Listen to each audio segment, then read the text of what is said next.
Hello guys, welcome back to मेक मुनफरिद। और आज का हमारा टॉपिक है कि घर बीवी बच्चा इज नॉट अ प्लान। उसका मतलब क्या है?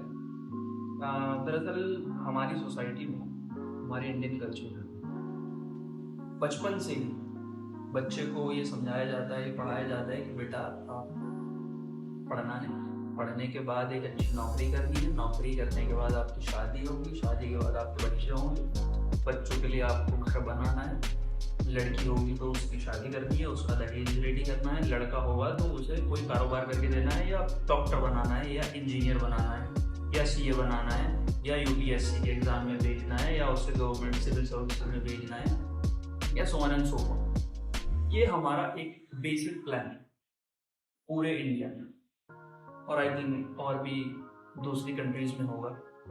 आई थिंक पूरे वर्ल्ड में ही ये कहा जा रहा है। हम यूरोप की बात करें या अमेरिका की बात करें, वहाँ पे बचपन से ही एक सेटअप बना दिया जाता है कि भाई पहले जॉब करो, जॉब के बाद जो पहले पढ़ो।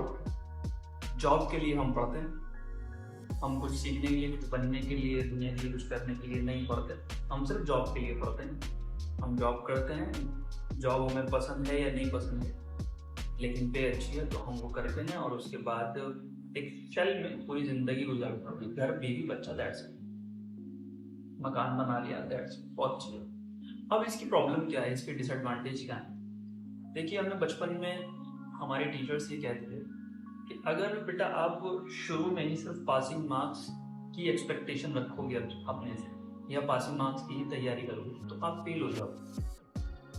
अगर आपको 50% मार्क्स लाने हैं, so you have to prepare yourself for 85 to 70 for और 90 और 100। अगर आप 100 नंबर लाने की तैयारी करते हो तो तब आप 85 या 90 या 95 ला पाते हो। जब आप 80 की तैयारी करते हो तो आप 50 या 60 पे रह जाते हो।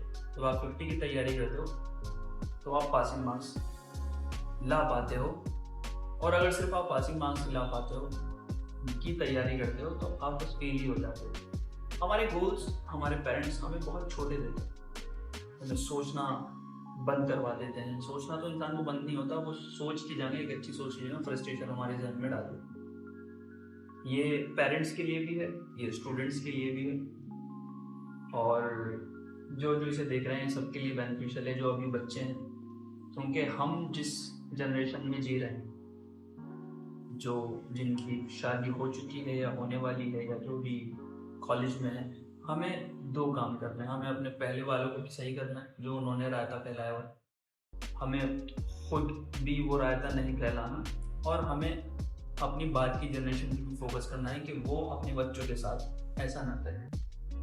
क्योंकि अगर आप उसे यही टारगेट, यही गोल दे दोगे ना कि बेटा बस खुद, बीवी, बच्चा और घर, तो वो इसे ही संभालने में लगा रहेगा और ये उससे संभलेंगे नहीं। क्योंकि वो अब खुद ही अब पहले से ही अपने आप को अंडर एस्टिमेट करता रहेगा कि बस मेरी जिम्मेदारी यही है, बस किसी तरह से मैं ये संभाल लूँ, और वो अपने चारों तरफ होने वाली किसी भी चीज़ पे ना फोकस करेगा, ना किसी के लिए कुछ करेगा, ना ही उसके पास वक्त होगा, ना ही उसके पास टाइम होगा। और जिसकी वजह से हमारी पूरी सोसाइटी पे इफेक्ट पड़ रहा है कहीं ना कहीं, कि हर इंसान अपने में मसरूफ है, उसके पास टाइम ही नहीं है बहुत सारी वजह से। ना तो उसके जॉब की वजह से उसके पास वैसा टाइम नहीं है, उसकी फ्रस्ट्रेशन की वजह से उसके पास सोचने का टाइम नहीं है, उसकी एंग्जाइटी की वजह से उसके जहन में पॉजिटिव थॉट्स नहीं आ रहे, और घर में पैसे के प्रेशर की वजह से उसकी पर्सनल रिलेशन भी खराब हो, और इन सब की वजह से हमारी पूरी सोसाइटी खराब हो। सोसाइटी का जो फर्स्ट पेडिस्टल है, जो पहला स्टेप है, वो घर है। और घर का भी जो सबसे पहला स्टेप है वो है हस्बैंड एंड वाइफ। वो चाहे न्यूली मैरिड कपल हैं, या 20 साल हो चुके हैं, या 15 साल हो चुके हैं, या 35 साल हो चुके हैं, या 40-50 साल भी हो चुके हैं, वो सबसे मेन बंदे हैं। क्योंकि उनके आपस के झगड़े, आपस की मोहब्बत, आपस का इत्तेफाक ही के बच्चों पे असरअंदाज हो रहा है, और वही फिर आगे चलता चला जाए, और वही सोसाइटी और वही स्टेट और वही कंट्री बना रहा है, और वही दुनिया की साइकोलॉजी बना रहे हैं कि बस यही। सो प्लीज़ अपने बच्चों को, या खुद ऐसे हैं, खुद अभी स्कूल में हैं या कॉलेज में है या जॉब कर रहे हैं या अपनी 30s में है या 40s में है, तो प्लीज़ इस शेल से बाहर आइए कि मैं सिर्फ अपने अपने आप को पालने के लिए, अपने सपने पूरे करने के लिए और अपने घर वालों की टेक केयर करने के लिए पैदा हुआ नहीं। जिम्मेदारी लीजिए, कम से कम अपने जहन पे जिम्मेदारी लीजिए कि नहीं यार मैं आया हूँ तो एटलीस्ट मैं किसी के कुछ काम आ जाऊँ, कुछ कर लूँ, भले आप ना कर सके। हर कोई सुपरमैन नहीं है, हर कोई एंटरप्रेन्योर नहीं बन सकता, हर कोई स्पीकर नहीं बन सकता, हर कोई कोई बड़ा काम नहीं कर सकता, पर आपकी किसी बड़ी पिक्चर के पिक्सल भी अगर बन जाएंगे तो काम हो जाएगा। इन्हीं छोटे छोटे पिक्सल्स को मिला के पूरी पिक्चर बनती है। तो अपनी वर्ड समझिए कि इस पूरी दुनिया की जो पिक्चर है उसके हम एक छोटे से पिक्सल हैं, हमारे पिक्सल हुए बिना वहाँ एक डॉट, एक खालीपन रह जाएगा। तो हमारा होना इतना इम्पोर्टेंट है। नहीं सोचते ना कि हमारे होने से या ना होने से कोई फर्क नहीं पड़ता, या हम ये कर देंगे इससे क्या फर्क पड़ेगा। हो सकता है उस वक्त फर्क ना पड़े, लेकिन आने वाले टाइम में फर्क पड़ेगा। आप छोटे स्टेप लेंगे खुद पर, और वो छोटे छोटे स्टेप फिर आपकी जिंदगी में बनते चले जाएंगे, उससे बड़ा इम्पैक्ट आपकी लाइफ में आएगा। और ऐसे ऐसे लोग जब ज्यादा मिल जाएंगे तो पूरी सोसाइटी पे इफेक्ट आएगा और फिर पूरी दुनिया पे इफेक्ट आएगा। इसमें सालों लग जाते हैं, लेकिन कहीं ना कहीं से शुरुआत होती है। और आज हम इतनी तरह के क्राइसिस से गुजर रहे हैं, इंडिया में भी, इंडिया से बाहर भी, ऑल अराउंड द वर्ल्ड भी इतनी सारी प्रॉब्लम्स हैं, लेकिन हम उन पे बात करने के लिए इसलिए कुछ लोग कंफर्टेबल नहीं है, कुछ लोगों को टाइम नहीं है, और कुछ लोग इग्नोर करते हैं कि यार क्या है, छोड़ो, मुझे बात करने से कोई फायदा नहीं होगा, तो कुछ नहीं, क्योंकि हम सिर्फ बात कर रहे हैं। जब बात करेंगे तभी तो आगे कुछ स्टेप करेंगे। जब एक ही बात कान में बार बार जाती है तो इंसान पे एक प्रेशर क्रिएट हो जाता है कि यार मैं सुनता तो बहुत कुछ रहता हूँ, मैं लोगों को मशवरा भी देता हूँ, लेकिन मैं कुछ कर क्यों नहीं पा रहा। मैं भी तो कुछ कर सकता हूँ, एक छोटा सा स्टेप कर सकता हूँ, अपने आप में कोई चेंज ला सकता हूँ, अपने घर में कोई चेंज ला सकता हूँ, अपने मोहल्ले में, अपनी गली में, अपने शहर में कोई चेंज ला सकता हूँ, और हम ला सकते हैं।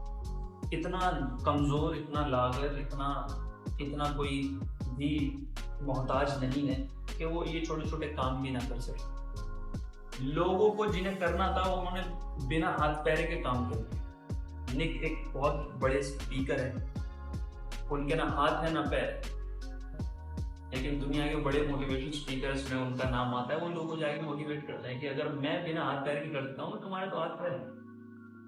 हम हाथ पैर वाले होता है, हम अपनी सोच, अपनी जहन, अपनी सोसाइटी के मोहताज हैं, लोगों की ओपिनियन के मोहताज हैं, लोगों की ऑथराइजेशन के मोहताज हैं। वो जो हमें सर्टिफिकेशन करके देगी कि हाँ ये कर ले, कर नहीं रहा। हर चीज के लिए हमें सर्टिफिकेशन चाहिए, हर चीज के लिए सर्टिफिकेशन की जरूरत नहीं होती। ये दिल और दिमाग में दिया है अल्लाह ने, ये सोचने और समझने के लिए दिया।